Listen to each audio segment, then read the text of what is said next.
This is going to be about a book entitled Baseball, a literary anthology.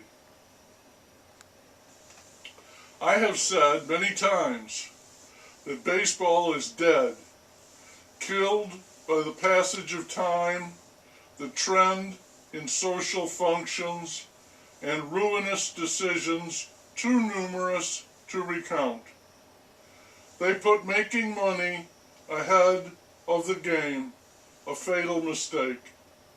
I stand by that, even though baseball continues to be played and followed. I still think it's dead, and that makes me sad. I was quite surprised to find myself holding a very thick book entitled Baseball, a Literary Anthology. And then I was reading it. I thought it might provide me with, in a sense, a eulogy, a celebration of what was once indisputably the national pastime. Oh my, a series of funereal orations. It proved to be that and more.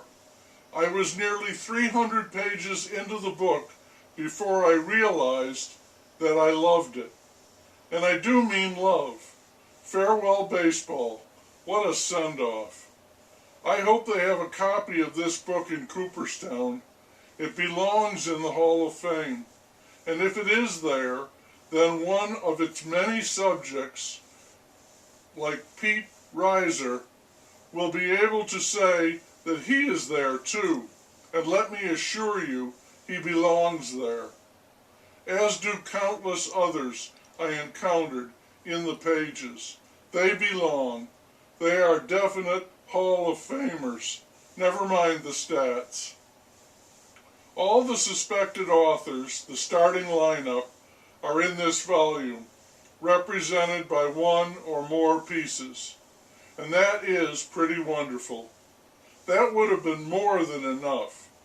But additionally, there are a lot of unsuspected writers. And these, for me, are what makes the book extra specially special. A major league shout out goes out, therefore, to the editor, Nicholas Dawidoff, who shows he can write too in his introduction and the short scripts he attaches to each author. This is a grand chunk of work. My hat's off to you, Nicholas. And from that midpoint on to the end, I was thoroughly hooked and felt blessed, lucky just to be reading such great, powerful stuff. No, I did not like it all. I do not fault it or myself for that. I'd say it had a batting average of, wow, well over 400, more like 600 or 700, and that's ungodly.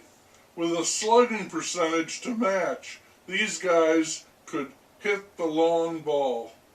From a twirler's point of view, more sparkling jewels, shutouts, no-hitters, multiple Ks. And all the while, mind you, I did have the sense of people standing up and pronouncing a few kind words in loving memory of a dear departed. Because I do think that baseball is dead. Chief among the villains who knifed her was money. Too much money for too much, far too much. The absolutely standard culprit, I know.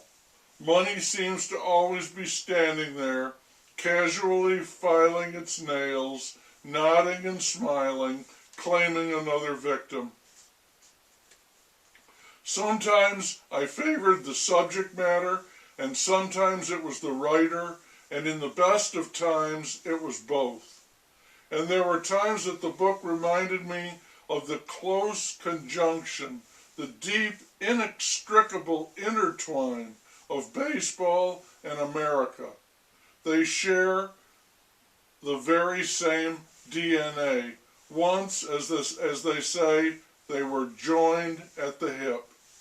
Examples. The editor. Life is difficult to understand, and people tend to talk about things that are difficult to understand in terms of things that are easier to understand.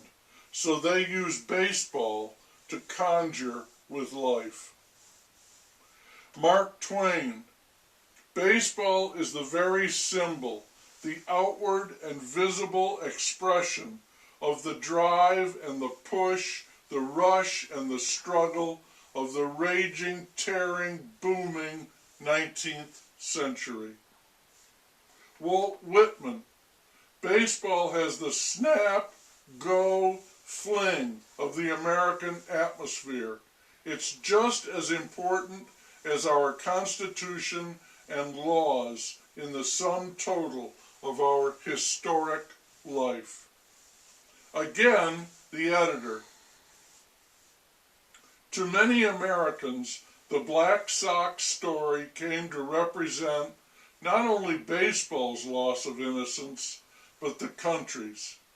It had so many tragic elements, from the underpaid players who corrupted themselves for pennies they never saw, to the little boy who called to the illiterate outfielder, Shoeless Joe Jackson, "Say it ain't so, Joe." Jacques Barzun. Baseball is Greek in being national, heroic, and broken up in the rivalries of city-states.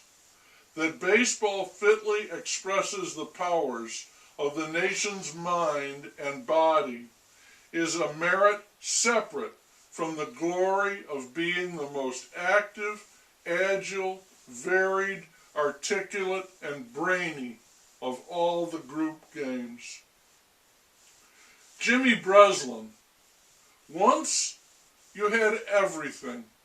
The Dodgers were in Brooklyn and the Giants were in the Polo Grounds. Madison Square Garden had fights on Friday night. Not the kind you see on television now. This was real fights. Once we had Ebbets Field and a way of life. This was like reading about the life and times of baseball, and baseball was very lively, and it had some high old times, but baseball is dead now. They keep playing it because there is money to be made, but baseball is dead. The kids no longer play it. The old men no longer sit and listen to it, talk incessantly about it. It simply doesn't matter so much anymore. Not the way it used to. Once upon a time, baseball, the local team, was a member of your family. Baseball is dead. This book was written by people who loved the game, like me.